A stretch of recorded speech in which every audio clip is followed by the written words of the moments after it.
खुलुमबाय नोंथांमोनखौ voice of Bodoland चैनलाव बयखौबो बरायबाय। दिनैनि मोनथिनो गोनां खौरांफोरा जाबाय एबसुनि आफादगिरि दीपेन बर' बिथाङा सासे डेन्जार एबा गिथावना सुबुं। बे बाथ्राखौ बुंदों बीटीसीनि गाहाय हाग्रामा महिलारी बिथाङा। मैया उदालगुरिनि खैराबारियाव गोदानै लुफुंजानाय इनडोर स्टेडियाम आरो फुटबल स्टेडियामखौ बीटीसीनि गाहाय हाग्रामा महिलारी बिथाङा बेखेवना होयो। बेयावनो बाहागो लानानै एबसुनि आफादगिरि दीपेन बर' आरो बीटीआरनि बारग' गाहाय प्रमद बर' बिथांखौ हाग्रामा महिलारी बिथाङा खौरां बिजिरनि गेजेरजों गाग्लोबो। मख'जाथावदि सानसे सिगां दीपेन बर' बिथाङा राजखान्थियाव हाबनायनि खेंसालियायै बाथ्रा बुंनाय आरो आंनो राजखान्थिनि थाखाय लामाखौ BPFआनो जा UPPLआनो जा आंनो राजखान्थिनि लामाखौ बानायना होनो नांगौ होनना दीपेन बर' बिथाङा बुंनायनि सायाव बिथां हाग्रामा महिलारिया फिननाय होना बुङोदि दीपेन बर' बिथाङा दिनै BPFआव फैगोन होनना बुंगोन नाथाय गाबोननो फैया जागोन। आं माब्लाबाबो दीपेन बर'खौ फोथाया। दीपेन बर' बिथाङा जोबोद डेन्जार एबा गिथावना मानसि होनना बीटीसीनि गाहाय हाग्रामा महिलारी बिथाङा बुङो। लोगोसे BTRनि बारग' गाहाय प्रमद बर' बिथाङाबो रावखौबो सिनाया। बिथाङा BTCआव थानानैनो UPPL दोलोखौ दैदेननांगौमोन नाथाय दिल्लीयावसो थांबाय होनना BTCनि गाहाय हाग्रामा महिलारी बिथाङा बुङो। UPPL दोलोनि गोख्रों दैदेनगिरि आरो BTRनि बारग' deputy CEM MLA Gobinda Basumatary बिथाङा फैबाय थानाय आसाम विधानसभा बिसायख'थियाव उदालगुरि बियाबनिफ्राय फिन MLA बिसायख'थिखौ गेलेला। बे बाथ्राखौ बिथाङा मैया खौरां बिजोंनि गेजेरजों रोखा खालामना होयो। बिथाङा थांनाय 2021 मायथाइयाव विधानसभा बिसायख'थियाव उदालगुरि ST समस्तिनिफ्राय UPPL दोलोनिफ्राय 24,000निबो बांसिन भटजों देरहानानै MLA जानो हादोंमोन। नाथाय बिथाङा बे खेबाव बिसायख'थियाव बाहागो लानाय नंला होनना फोरमायो आरो बिथांनि जायगायाव लाइमोनफोरखौ खाबु होनांगौ होनना बिथाङा खावलायो। थांनाय BTC बिसायख'थियाव UPPL दोलोआ गाज्रि फिथाइ मोननायाव UPPLनि गोबां दैदेनगिरिफोरा नार्भास जानानै दं होनना बिथाङा फोरमायो। जेननाय देरहानाया बिसायख'थियाव थाखायो, बेनिखायनो दोलोखौ आवगायलांनो थाखाय बयबो खामानि मावनांगौ होनना गबिन्द बसुमतारी बिथाङा फोरमायो। क'क्राझार जिल्लानि सिङाव थानाय सालाकाटियाव फिन सोमजिदों मानसि बुथारनाय जाथाय। खौरांनि बादिब्ला कनकन राभा मुंनि सासे सुबुंखौ बिनि थाग्रा रुमावनो सोरबा सिनाय मोनै सुबुङा बुथारनानै गालांदों। जाथायनि बागै खौरां मोननाय बादिब्ला कनकन राभाया सानफ्रोमबो जौ लोंनानै बिनि फंबायजों नांलाय बुलाय जाबाय थायोमोन। बिनिखायनो बिनि फंबायखौनो बे बुथारनाय जाथायखौ खालामदों होनना जायगानि थागिबिफोरा सन्देह खालामनाय जादों। जाथायथिलियाव क'क्राझार पुलिसा सहैयो आरो जाथायनि बागै नायबिजिरनाया सोलिगासिनो दं आरो गुबै जाथाय खालामग्रा दायनिगिरिखौ हमनो नायबिजिरगासिनो दं होनना खौरां मोन्दों। मणिपुरनि उनाव मेघालया रायजोआवबो हिंसानि अरजों साग्लोबनायखौ नुनो मोन्दों।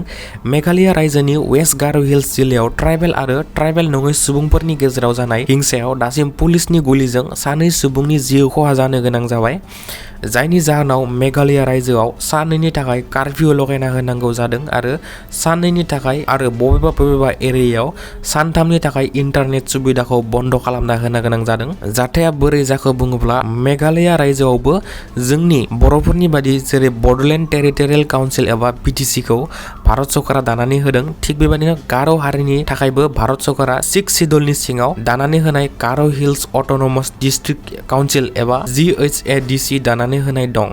बेनिखायनो बे गार' हिल्स अट'नमास डिस्ट्रिक्ट काउन्सिलनि बिसायख'थिया एप्रिल दाननि 10 खालार खालिनिफ्राय जानो थांगासिनो दं। बेनि थाखायनो मैया सासे ट्राइबेल नङै बेंगालि हारिनि मुसलमान सुबुंखौ बिसायख'थिनि थाखाय बिजाथिलाइ एबा नमिनेसन गथायनो थांनायाव बे हिंसायारि जाथाया जायो। खौरांनि बादिब्ला गार' हारिनि सुबुंफोरा गोबाव समनिफ्रायनो ट्राइबेल नङै सुबुंफोरखौ बिजाथिलाइ गथायनायखौ बादा होबोबाय थादों। थिग बेबायदिनो मैया बे ट्राइबेल नङै बेंगालि मुसलमानखौ बिजाथिलाइ थिसननायखौ बेरेखा खालामदोंमोन, जायनि जाहोनाव बे गिख्रंथाव जाथाया महर लायो। मख'जाथावदि बे जाथायाव साखाथिनि गोबां न' बां, दुखानफोर आरो गंसे गार' फरायसा आफादनि अफिसखौबो बेंगालि मुस्लिमफोरा सावनानै होयो। मख'जाथावदि बे जाथाय जानाय जायगायाव बेंगालि मुसलमान हारिनि सुबुं अनजिमाया गुबुन थागिबि हारिफोरनिख्रुइ जोबोद बुरजासिन। बेखायनो बे बारनि काउन्सिल बिसायख'थियाव ST सार्टिफिकेटनि गोनांथि जानायखौ फोसावना होखादोंमोन, जायनि जाहोनाव ट्राइबेल नङै गुबुन हारिनि सुबुंफोरा गोबां जायगाफोराव बिसायख'थि गेलेनो हायामोन। नाथाय SC इस्तामुर मनिन मुंनि मुस्लिम हारिनि सासे सुबुङा मानियाबालानो ST सार्टिफिकेटनि गोनांथिखौ नेवसिनानै बिजाथिलाइ गथायनो डिस्ट्रिक्ट हेडक्वार्टार तुरायाव थांनायावनो बेंगालि मुस्लिम आरो थागिबि हारिफोरनि गेजेराव बे हिंसायारि जाथाया जायो, जायनि जाहोनाव पुलिसनि गुलियाव 2 सुबुङा जिउ खोमानांगौ जायो। बेनिखायनो थासारिखौ सामलायनो आर्मि आरो पेरामिलिटारि फर्सखौ थिसननाय जाबाय होनना खौरां मोन्दों। इरान, इजराइल आरो आमेरिकानि गेजेराव सोलिबाय थानाय गिख्रंथाव दावहाया भारतावबो गोहोम गोग्लैफैदों। मख'जाथावदि जोंनि भारत हादरा 90% गोथां थावखौ गुबुन हादरफोरनिफ्राय बायनो गोनां जायो आरो 60% LPG संग्रा गेसखौबो गुबुन हादरफोरनिफ्राय बायनो गोनां जायो। बेबादियाव इरान हादरा दावहानि थाखाय फालांगि खालामग्रा थांलाय फैलाय दैनि लामा स्टेट अफ हर्मुजखौ इराना बन्द खालामना दोनदों। जाय जाहाजफोरा बे लामाजों थांदों बे जाहाजखौनो इरान हादरा मिसाइलजों गाग्लोबगासिनो दं। जायनि जाहोनाव भारताव गुबुन हादोरफोरनिफ्राय गेस आरो गोथां थावफोरखौ लाबोनायाव गोब्राब जानानै दं। मख'जाथावदि भारताव दासिम 25 साननि थाखायल' थाव रिजार्भ खालामना दोननाय दं।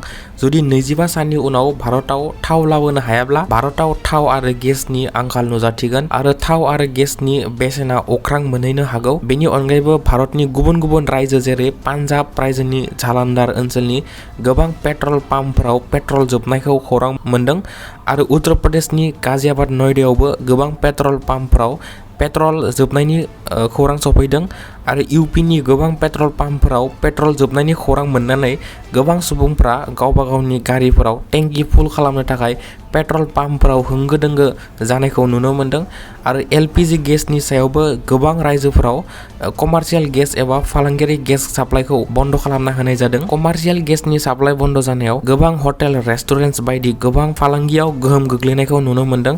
लोगोसे बेंगलुरु सोहोराव कमार्शियेल गेस साप्लाइ गैयैनि जाहोनाव 3000निबो बांसिन हटेलफोरखौ मैया बन्द खालामनो गोनां जादोंमोन। लोगोसे सोरखारा ब्लेकआव फाननाय गेसखौबो बन्द खालामनो नाजादों आरो गेस बुकिंनि समखौ 21 साननिफ्राय 25 सान खालामना होनाय जाबाय।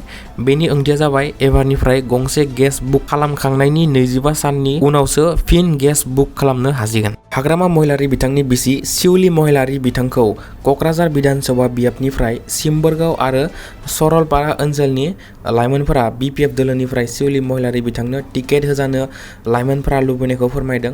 मोनसे समाव बड'फा उपेन्द्रनाथ ब्रह्मजों खामानि मावबोनाय बर' हारिनि सासे राफोद आइजो दैदेनगिरि प्रमिला रानी ब्रह्म बिथांखौ सरलपारा आरो सिम्बोरगावनि लाइमोनफोरा नांथला आरो जिरायथ'नांसिगौ होनना बिथांमोना बुंनायखौ नुनो मोन्दों। गोबाव बोसोर दोलोखौ दैदेनबोबाय। दायो बिथां प्रमिला रानी ब्रह्मनि बैसोआ बांद्राय जाबाय।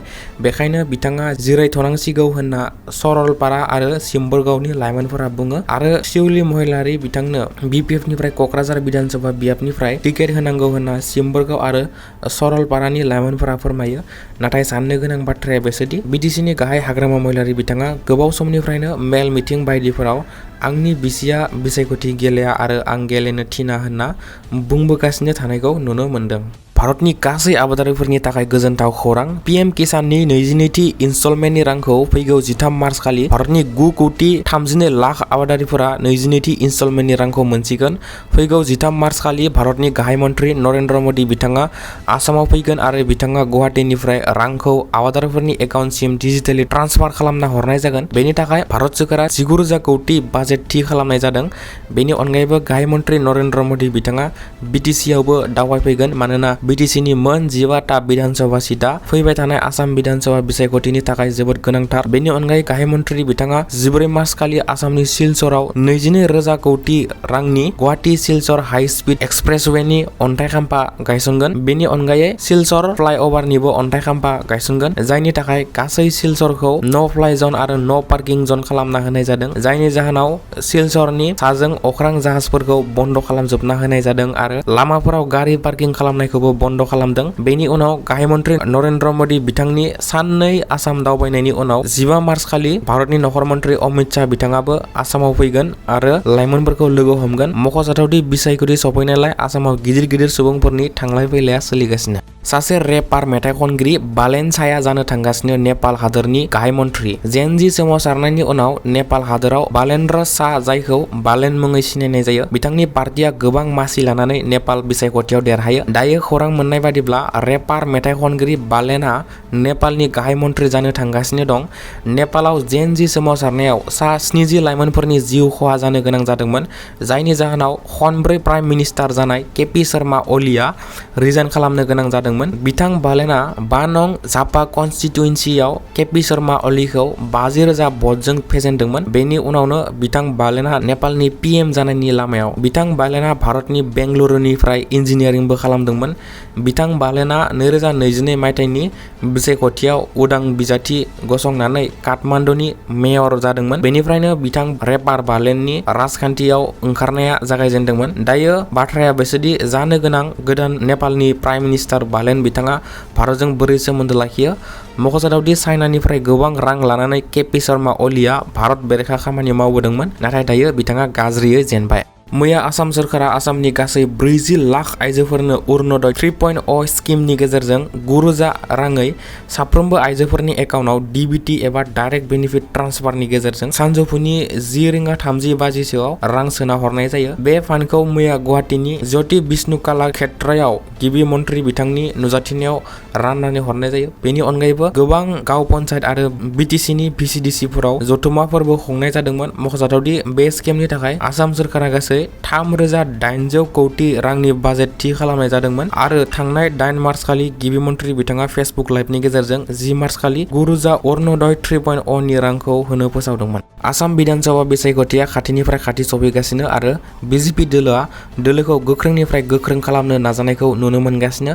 गिबि मन्थ्रि बिथाङाथ' सानसेबो थाद'नाय गैयै बिसायख'थि फोसावदिं मेल आरो रेली लाबाय थानायखौ नुनो मोनगासिनो। बेनि अनगायैबो गाहाय मन्थ्रि नरेन्द्र मदि, नखर मन्थ्रि अमित शाह आरो गोबां गिदिर BJPनि दैदेनगिरिफोरनि नोजोरा आसाम फारसे गोग्लैनायखौ नुनो मोनदों। थिग बेबायदिनो मैयाबो झारखन्ड रायजोनि गिबि मन्थ्रि हेमन्त सोरेन बिथाङा BJPनिफ्राय बिश्वनेटआव बिसायख'थि फोसावदिं रेली मेलाव बाहागो लाफैयो आरो आदिबासि हारिनि गोबां रायजो राजाफोरा बिथांखौ बरायनायखौ नुनो मोनदों। दिनैनि रादाबा एसेनोसै। बेबादिनो सानफ्रोमबो गोनां खौरां मोनबाय थानो थाखाय भइस अफ बडलेण्ड चेनेलखौ साबस्क्राइब खालामना लायोब्लानो जाबाय। Thank you.